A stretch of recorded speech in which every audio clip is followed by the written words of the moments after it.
Bismillahirrahmanirrahim. Assalamualaikum warahmatullahi wabarakatuh. Alhamdulillahi wa kafa, wassalatu wassalamu ala sayyidina wa habibina al-mustafa wal mujtaba wa ala alihi wa ashabihi ahli tuqa wal wafa. Amma ba'du. Rabbi shrah li sadri wa yassir li amri wahlul 'uqdatam min lisani yafqahu qawli. Allahumma inna kharajna min haulina wa quwwatina ila haulika wa quwwatika wa min ilmina ila ilmika wa min iradatina ila iradatika fa a'udzu bika an aqula zuran aw aghsha fujuran aw akuna bika maghruran. Bapak-bapak, ibu-ibu jemaah i'tikaf rahimakumullah. Alhamdulillah, mudah-mudahan kita semua disehatkan oleh Allah Subhanahu wa taala, diafiatkan jiwa dan raga kita oleh Allah taala. Banyak-banyak kita bersyukur kepada Allah sebagai salah satu jalan kebahagiaan, jalan untuk mendapatkan ketenangan dan kebahagiaan. Bapak-bapak dan ibu semuanya, kita akan kembali melanjutkan pembacaan kita terhadap masalah-masalah usulul fiqh. Pada dua pertemuan sebelumnya kita sudah berbicara tentang as-sunnah, apa itu hadis, maknanya, cakupannya, jenis-jenisnya, sahih dan dhaif. Sekarang kita masuk kepada apa yang disampaikan di sini. Qala al-musannif rahimahullahu taala wa nafa'ana bi 'ulumihi fid dharain amin. Fi'lu sahibis syariah, yakni an-nabiy sallallahu alaihi wasallam. Sekarang tentang perbuatan nabi,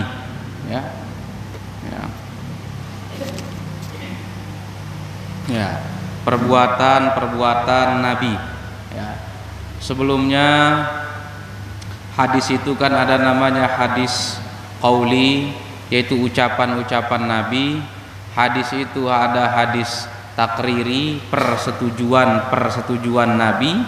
Ada hadis fi'li, yaitu perbuatan nabi. Semua itu sebagai landasan kita beragama. Apa yang pernah disampaikan oleh nabi, apa yang pernah dilakukan oleh nabi, apa yang pernah disetujui oleh nabi, semua itu adalah panduan dan panutan kita dalam beragama. Namun ada juga hal-hal yang tidak dilakukan oleh nabi.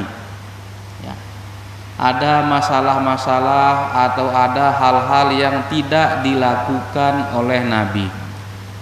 Namanya at-tarku, yang ditinggalkan oleh nabi. Ulama mengatakan mujarradu tarkin nabi sallallahu alaihi wasallam al-asya'a la yadullu ala tahrim. Hanya karena nabi tidak melakukan sesuatu, maka sesuatu tersebut tidak otomatis menjadi haram. Karena haram itu datang daripada larangan, bukan dari semata-mata hal itu tidak dilakukan oleh Rasulullah sallallahu alaihi wasallam. Nabi tidak melakukan sesuatu, ada banyak alasan, banyak latar belakang. Salah satunya misalnya Nabi tidak melakukan sesuatu karena adat, kebiasaan. Pada suatu ketika Nabi disodorkan ad-dob al-mashwi, sebagaimana dalam hadis, yaitu biawak gurun panggang yang dipanggang, biawak gurun lah, dipanggang. sahabat saat itu Khalid ibnul Walid ya, menawarkan kepada Nabi, Nabi tidak menyentuhnya, sehingga Khalid bin Walid bertanya, aharamun hadza, apakah makanan yaitu biawak, jawak tah bahasa kita, biawak burun ini haram wahai Rasulullah? Enggak ya. Tetapi jawaban Nabi bahwa makanan ini bukan kebiasaan kaumku ya, fa'ajiduni u'afuhu, oleh karenanya saya tidak berselera ya.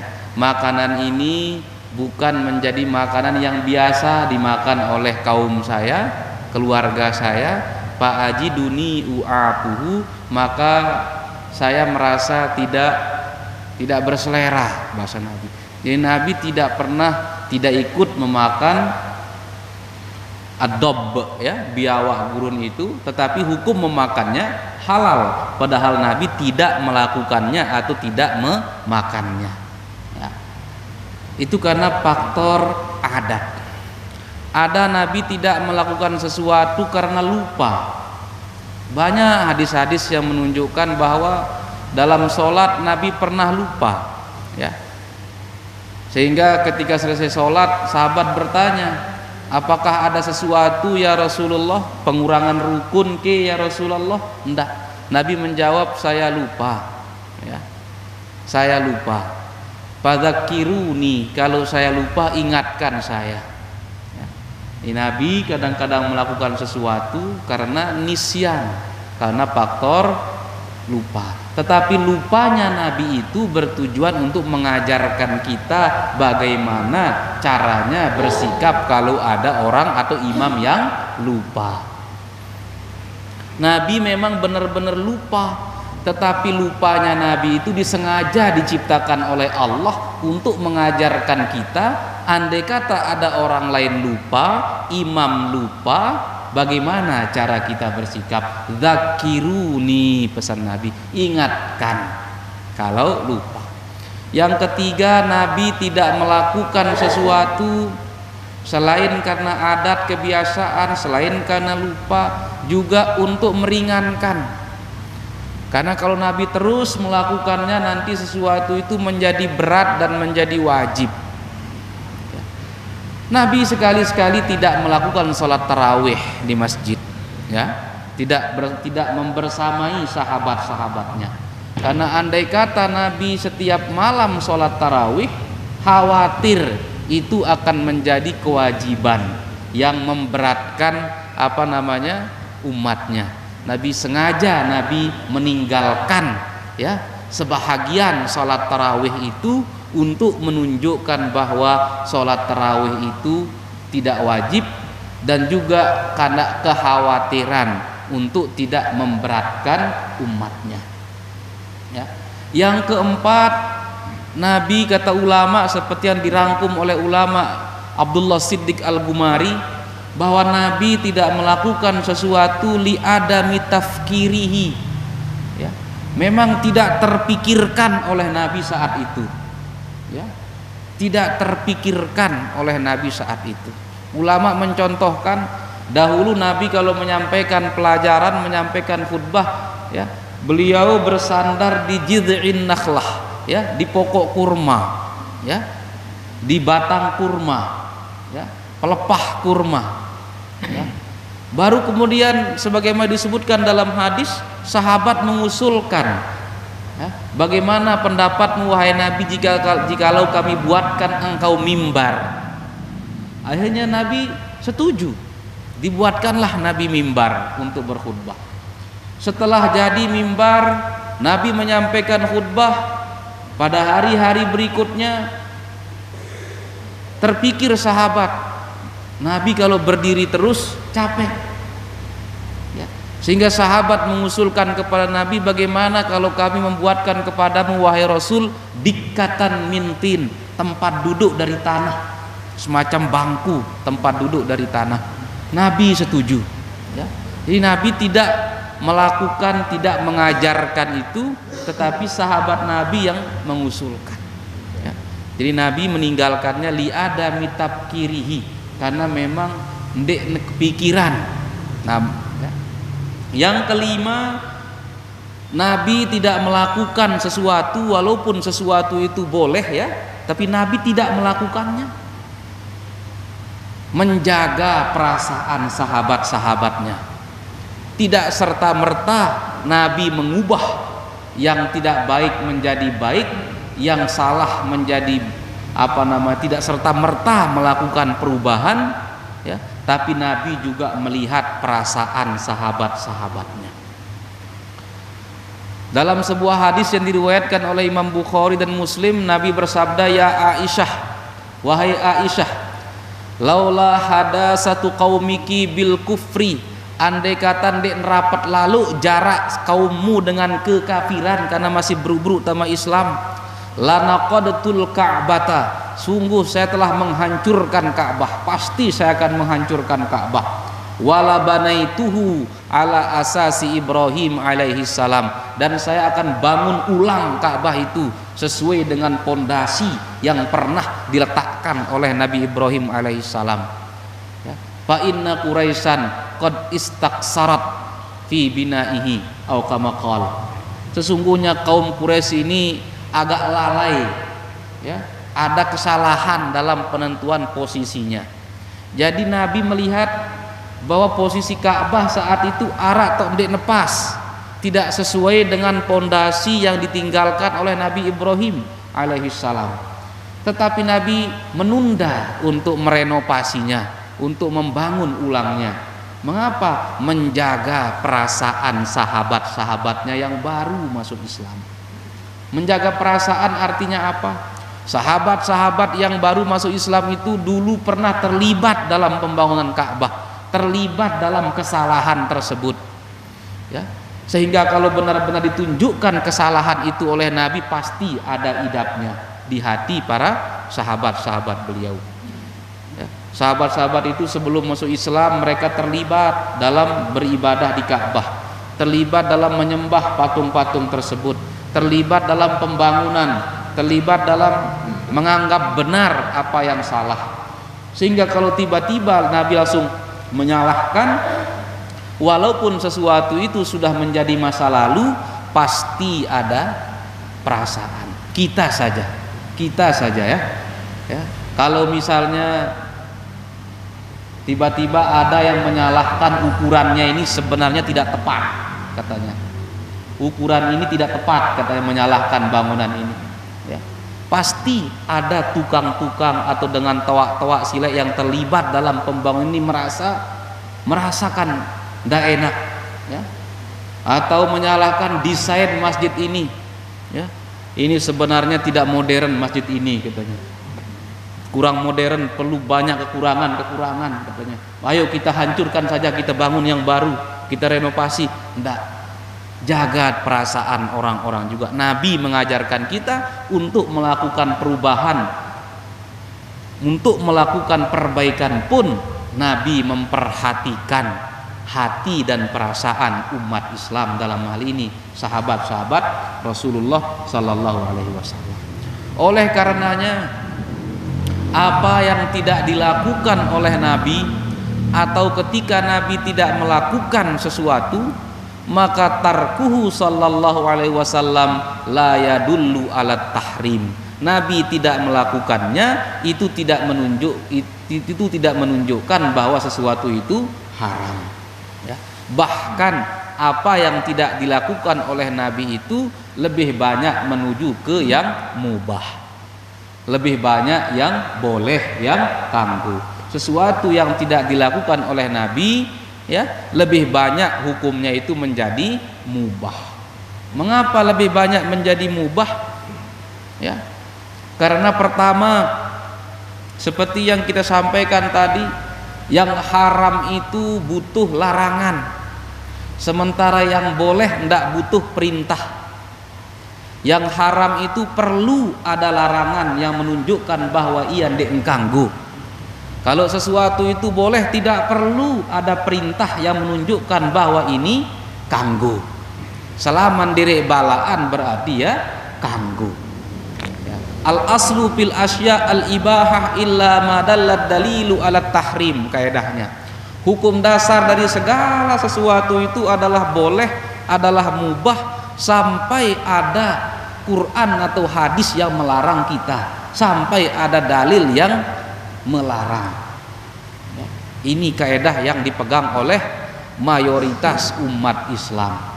Ini yang dipegang oleh mayoritas umat Islam, yaitu apa? Al aslu, hukum dasar fil asya, pada sesuatu, al ibahah, boleh, illa ma dallad dalilu alat tahrim, sampai atau hatta yadullad dalilu alat tahrim, sampai ada dalil yang menunjukkan kamu.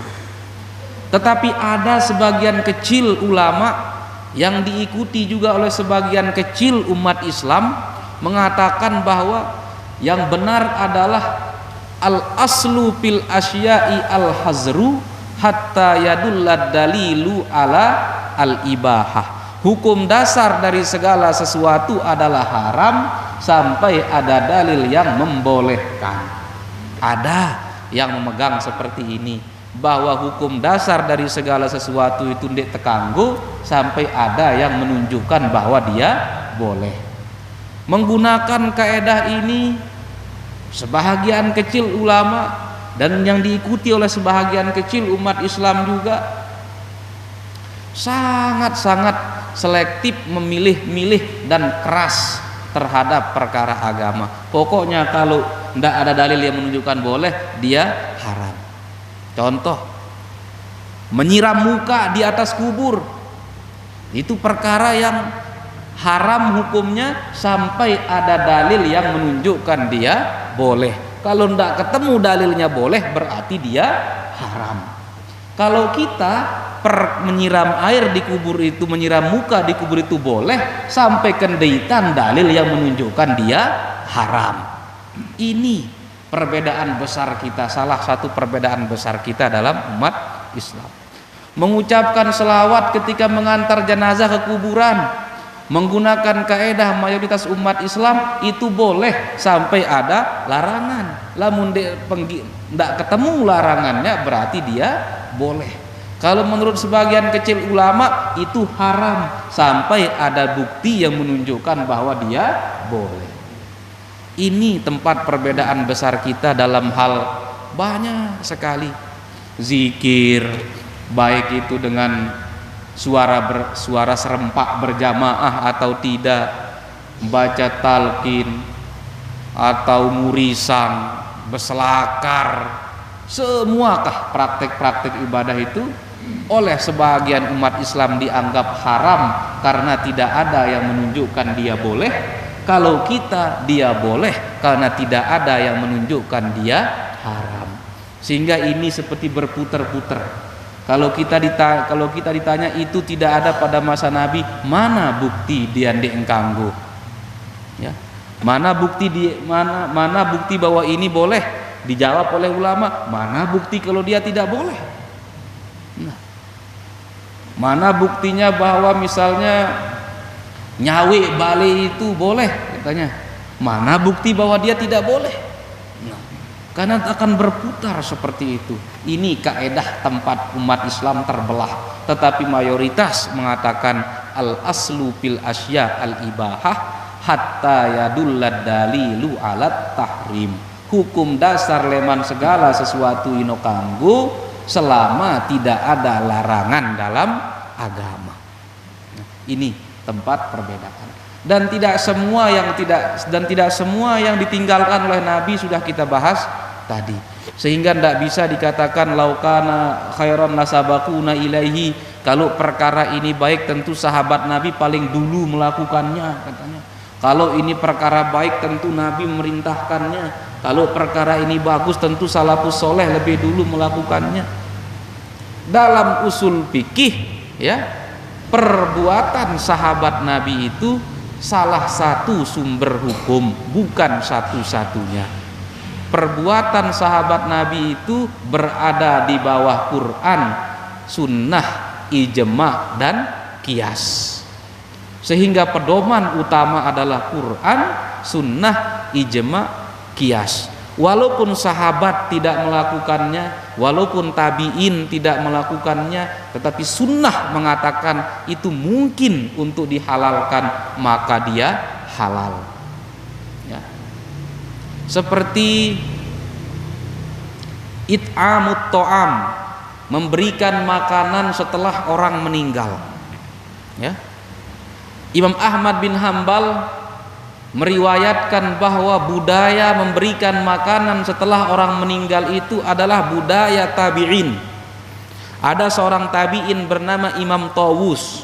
Imam Tawus menceritakan bahwa di masa beliau itu, di tempat beliau tinggal, di manusia yang beliau kenal, sudah biasa memberikan makanan setelah orang meninggal lagu selama 7 jelo.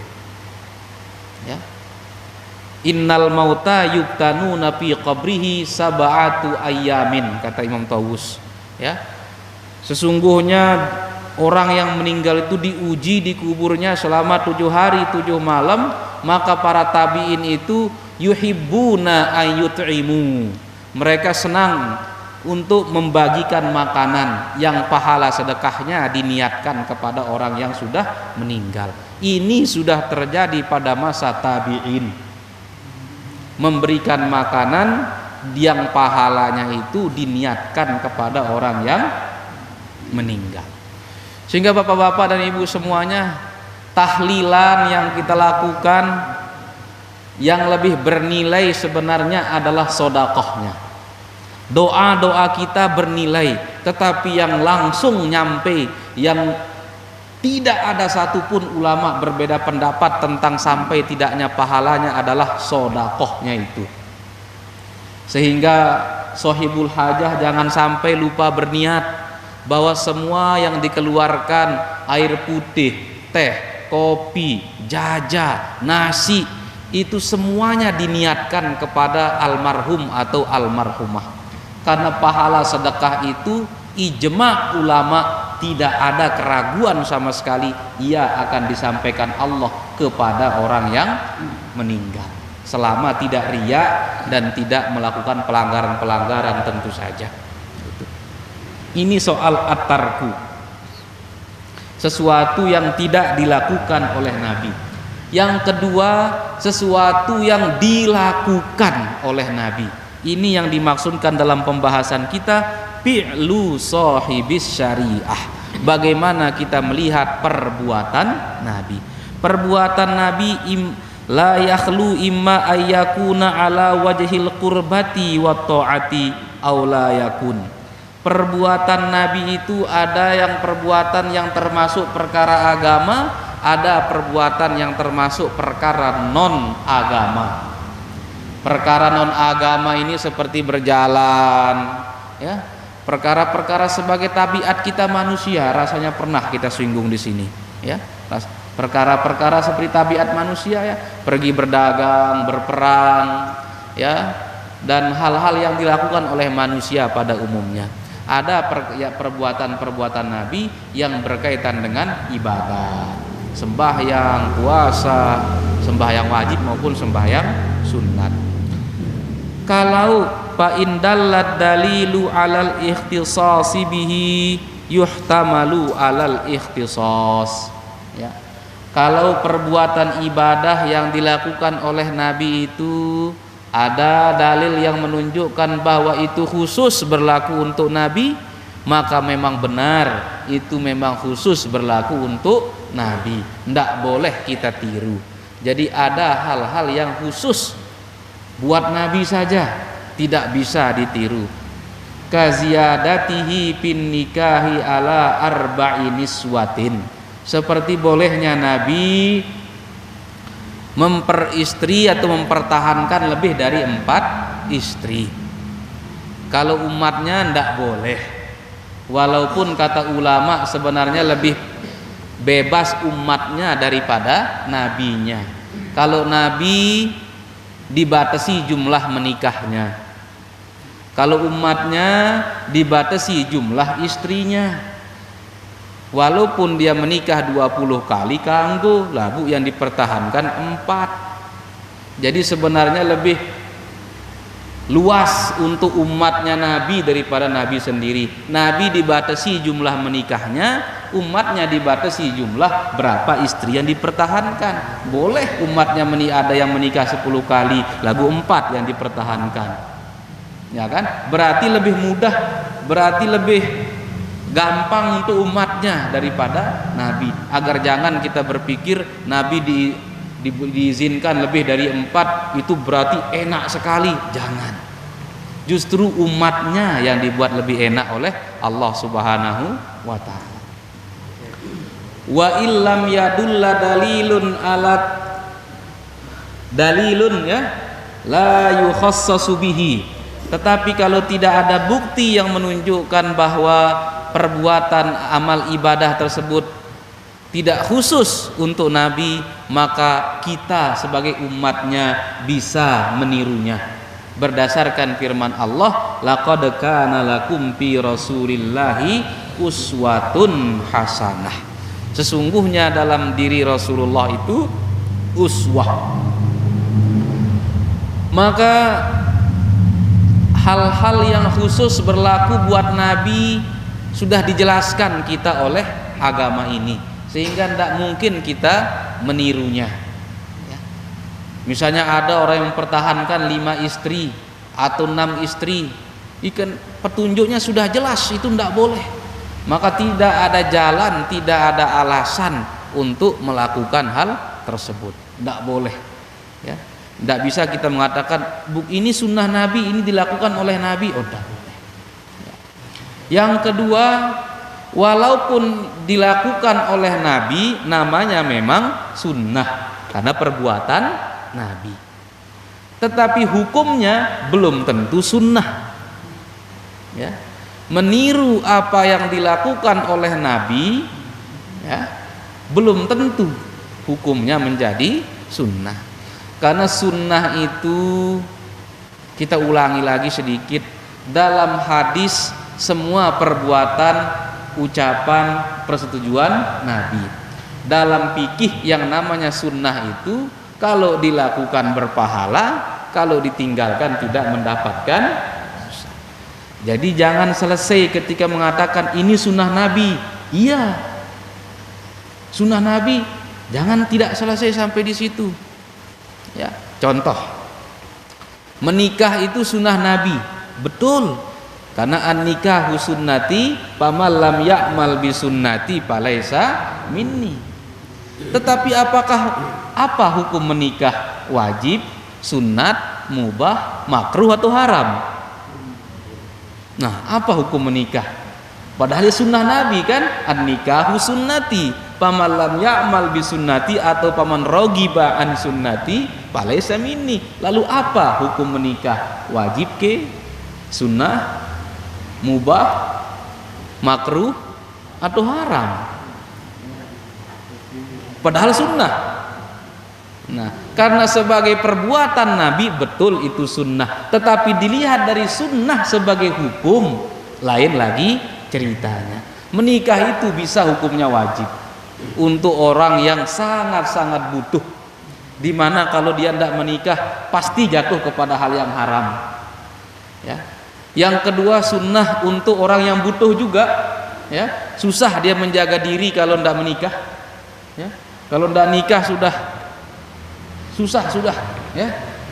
Baru mubah ini aja dia dipandang, kalaupun tidak menikah dia tidak jatuh kepada yang haram. Andai kata dia merari juga dia aman-aman saja gitu. Ini mubah hukumnya ini. Yang ketiga, makruh untuk orang yang untuk orang yang ragu apakah dia mampu memberi nafkah atau tidak. Untuk orang yang ragu dirinya itu karena dilihat secara zohir tidak ada apa-apa, ya. Calon istri pun tidak ada apa-apa, kecuali kalau laki-lakinya tidak mampu, ada calon istri yang mampu, boleh, ya. Nanti istri menggugurkan kewajiban suami, ya. Tetapi kalau min kali min gitu kan, sama-sama min, ya gitu. Atau kata ulama tempatnya makruh menikah juga al-haram. Orang yang sangat tua di mana dia ragu bisa melaksanakan kewajibannya sebagai istri maupun suami. Ini bahkan dimakruhkan sama ulama. Khawatir tidak bisa melakukan kewajiban. Yang kelima, hukum menikah itu haram untuk orang yang merasa yakin kalau dia menikah pasti dia menzolimi istri. Karena dilihat dari karakter dirinya sendiri, mungkin dilihat dari pembawaannya, sikapnya, tabiatnya. Pokoknya kalau dia menikah dia akan melanggar agama terus. Untuk yang ini puasa dulu, belajar agama dulu, taubat dulu, ya. Karena boleh jadi pernikahan itu bukan menjadi pintu daripada segala kebaikan, tetapi malah sebaliknya pintu daripada segala kezaliman dan yang terus menerus. Ini jadi dilakukan oleh Nabi, bahkan disebut sebagai sunnahku, tetapi hukum melakukannya belum tentu sunnah, bisa jadi wajib. Sembahyang 5 waktu pun sunnah Nabi kan, karena Nabi melakukannya. Shollu kama ra'aitumuni usolli, solatlah sebagaimana engkau melihat aku solat. Tapi apa hukum solat zuhur? Wajib, bukan sunnah. Banyak dalam perkara-perkara agama ini, perkara-perkara ibadah, perkara-perkara muamalah yang dilakukan oleh Nabi, ya. Kalau ada bukti itu khusus buat Nabi, maka jangan kita tiru. Tetapi kalau tidak ada bukti bahwa itu khusus buat Nabi, laqad kana lakum fi rasulillahi uswatun hasanah. Namun jangan hanya selesai mengatakan ini sunnah Nabi. Makan dengan tangan kanan, kita lihat anak makanan tangan kiri langsung kita tampar, ini sunnah Nabi. Pakai tangan kanan, jangan pakai tangan kiri katanya. Sunnah Nabi. Dilihat, iya, memang makan dengan tangan kanan sunnah Nabi. Diambil dari hadis yang mengatakan kul biyaminika, makanlah dengan tangan kananmu. Tetapi apakah perintah di situ berarti wajib dengan makan dengan tangan kanan atau sunnah? Sunnah makan dengan tangan kanan, dek wajib. Kalau wajib, kalau ada yang sekali pegang kerupuk dengan tangan kiri, dapat dosa, haram, ya. Tetapi untung makan dengan tangan kanan itu sunnah, ya. Berarti makan dengan tangan kiri itu menjadi makruh. Ini sunnah Nabi. Ya. Sekarang fa in kana ala wajhi ghairi wajhil qurbati wat ta'ah. Kalau pekerjaan Nabi itu tidak termasuk perkara ibadah, tidak termasuk perkara yang berkaitan dengan taqarrub ilallah, tetapi pekerjaan biasa, ya, fayuhmalu alal ibahah, maka hukumnya adalah mubah. Kal akli wasyurbi fi haqqihi wa haqqina, seperti hukum makan dan minum itu hukumnya adalah mubah, ya. Jadi bagaimana hukum makan kurma ajwa, ya, ini sunnah Nabi nih berarti, ya kan, hukum dasarnya adalah mubah. Kita mendapatkan pahala kalau kita niat iqtida, kalau kita niat meniru Rasulullah baru dapat pahala. Kalau sekedar makan kurma ajwa saja tidak dapat pahala sunnah. Sudah kita bahas terkait soal imamah dulu kalau tidak salah, ya. Imamah juga termasuk dalam hal itu. Kalau kita pakai imamah dengan niat iqtidaan bi Rasulillah, meniru Rasulullah sallallahu alaihi wasallam, baru kita dapat pahalanya. Kalau tidak, mubah dia. Ya, makan gandum mubah, makan kurma mubah, makan semua hal yang pernah dimakan oleh Rasulullah sallallahu alaihi wasallam menjadi mubah, ya. Itu terkait perbuatan beliau. Baru kemudian iqrar wa iqraru sahibis syariah, persetujuan. Ini tadi sudah kita tinggung sedikit, ya. Persetujuan itu artinya yang mengucapkan sahabat Nabi menyetujui ucapan tersebut. Maka ucapan sahabat itu naik tingkat menjadi hadis. Yang melakukan sebuah perbuatan itu sahabat Nabi. tetapi Nabi mendengar tentang perbuatan tersebut, Nabi menyetujuinya, maka perbuatan sahabat tersebut naik tingkat sama dengan perbuatan Nabi. Sesuatu yang disetujui oleh Nabi, baik itu ucapan, maka sama dengan ucapan Nabi. Kalau itu perbuatan, maka sama dengan perbuatan Nabi. Namanya juga disetujui, ya. Misalnya sekretaris pelungguh yang melakukan sesuatu, tapi antum pelungguh sudah menyetujuinya, maka kalau sekretaris itu salah, bukan hanya dia yang digeret, tetapi yang menyetujui ketuanya juga. Yang salah mungkin dirjennya, tetapi yang mengetahui dan menyetujui adalah menterinya, tetapi maka menterinya juga digeret karena persetujuan, karena konfirmasinya tersebut. Maka ucapan sahabat Rasulullah SAW, kalau itu didengar oleh Nabi, diketahui oleh Nabi, maka sesuatu itu akan menjadi ucapan Nabi sendiri. Sama seperti usulan Abu Bakar As-Siddiq, ya, tentang salabul qatil liqatilihi, katanya. Dulu kan ketika perang itu ada ghanimah. Kalau umat Islam menang, ghanimah, ada harta rampasan yang pembagiannya sudah diatur dalam Al-Qur'an, dalam surat Al-Anfal kan, ya, sudah diatur. Pada suatu peperangan ada seorang sahabat yang berduel dengan seseorang kaum musyrikin. Dia duel sudah 1 lawan 1, ya, tidak ada yang bantu, ini satu murni 1 lawan 1. Maka ketika pembagian ghanimah, sahabat ini mengusulkan bagaimana kalau semua harta yang melekat pada tubuh orang musyrik yang ia bunuh tersebut milik dia, tidak sebagai harta ghanimah yang dibagi secara umum, ya. Abu Bakar mengusulkan itu, Nabi menyetujuinya. Persetujuan Nabi itu kemudian menjadi hadis takriri, menjadi sumber hukum, menjadi panduan kita dalam beragama. Sehingga seperti itu, ya. Baru kemudian apapun, ya, yang dilakukan oleh sahabat atau yang diucapkan oleh sahabat, kalau Nabi mengetahui dan menyetujuinya, itu akan menjadi hadis. Entah itu nanti hadisnya adalah hadis qauli, ucapan Rasulullah, ataupun hadis fi'li. Seperti contohnya juga keilmihi, seperti Nabi mengetahui bahwasanya Abu Bakar As-Siddiq pernah bersumpah annahu la ya'kulut ta'am, ya, bahwa Abu Bakar pernah bersumpah untuk tidak makan, ya, tetapi thumma akala, Abu Bakar As-Siddiq makan, lamma ra'a al-akla khairan lahu, karena makan tentu lebih baik daripada tidak makan. Dia bersumpah untuk tidak makan, bernazar untuk tidak makan.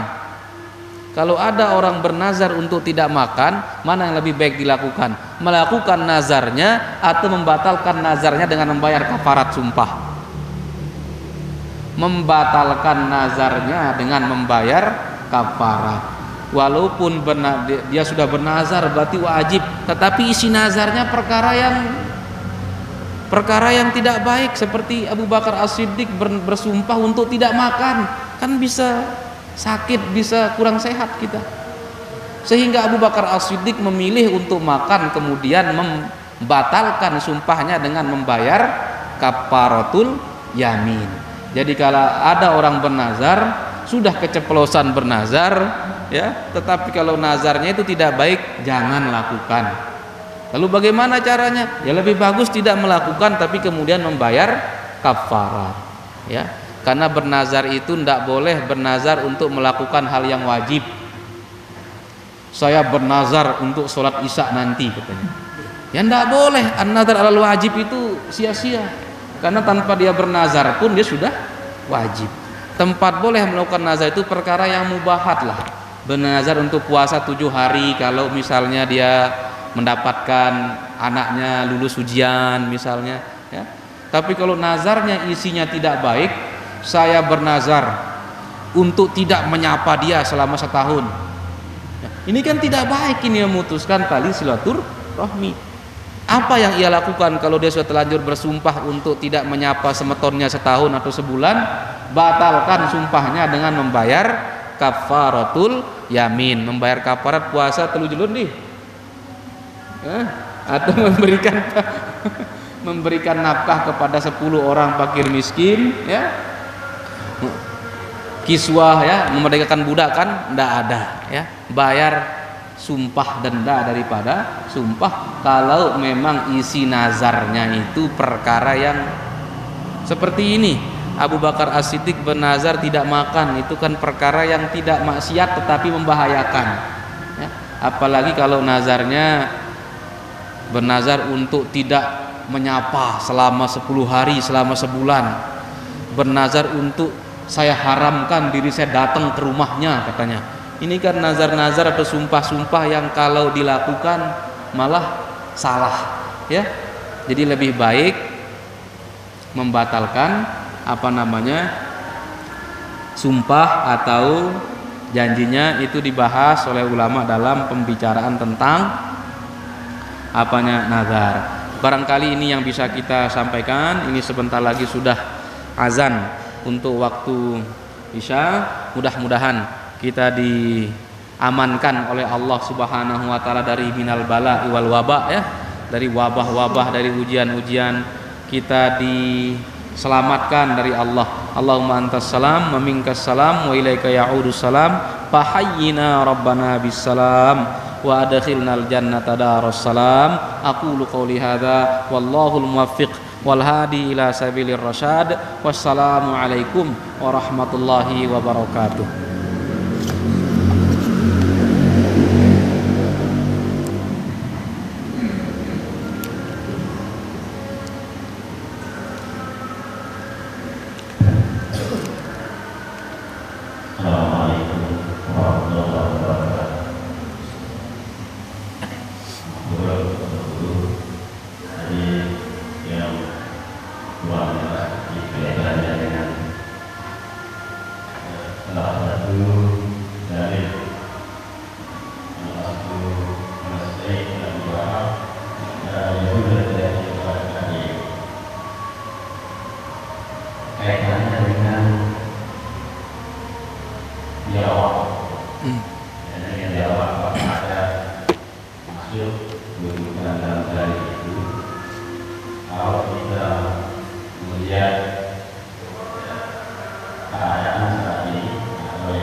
Iya. Ini biawak gurun, ya, bukan jawak seperti kita yang air di darat, di apa, ya. Itu memang biawak gurun. Saya sendiri tidak pernah melihat langsung, ya, tidak pernah melihat langsung, tidak pernah memakan juga, ya. Wallahu a'lam apakah masih ada atau tidak suku-suku di Arab yang mengkonsumsi adob, ya, biawak gurun, ya. Maka kalau kita kiaskan ke biawak kita misalnya, ya, perbedaannya banyak, ya, perbedaannya banyak. Kalau biawak kita sudah reptil yang termasuk amfibi sudah ya, termasuk amfibi, reptil yang termasuk amfibi sudah ya. Jadi kaidah ini sebenarnya salah satu faktor yang membuat apa namanya? Bukan faktor ya. Al aslu fil asya al ibahah ini yang membuat kita berbeda itu, tempat kita berbeda sangat besar itu. Terutama untuk hal-hal yang baru ya, terutama untuk perkara-perkara yang baru.